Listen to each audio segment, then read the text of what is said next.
Señor Lambán, el presidente Sánchez, una vez más, volvió a fallar a todos los aragoneses. Y usted no lo quiere reconocer. Usted ha tenido el mayor capital de apoyo social y político, son 58 diputados de estas Cortes.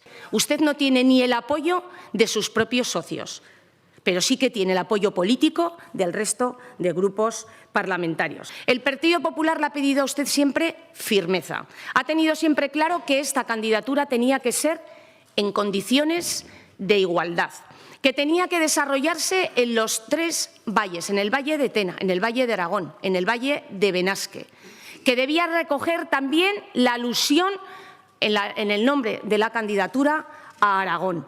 Usted ha pasado de desentenderse, a bajar los brazos, a decir que ya no iba a estar en ninguna de esas negociaciones y que lo dejaba todo en manos del COE, a decir que había tiempo. Pero el caso es que no ha defendido esta candidatura, señor Lambán, ni ante Cataluña ni ante el Gobierno de España. El Partido Popular ha defendido esta candidatura en estas Cortes, fuera de estas Cortes, ha ido a Cataluña a defender esta candidatura y ha ido a Madrid a defender esta candidatura.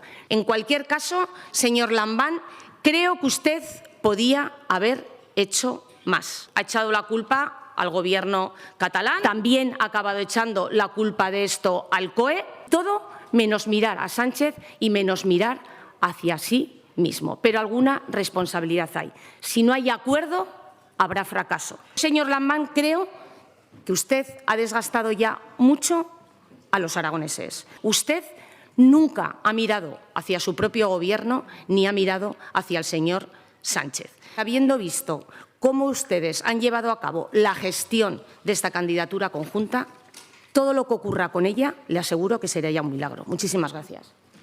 Gracias, señora Vaqueros.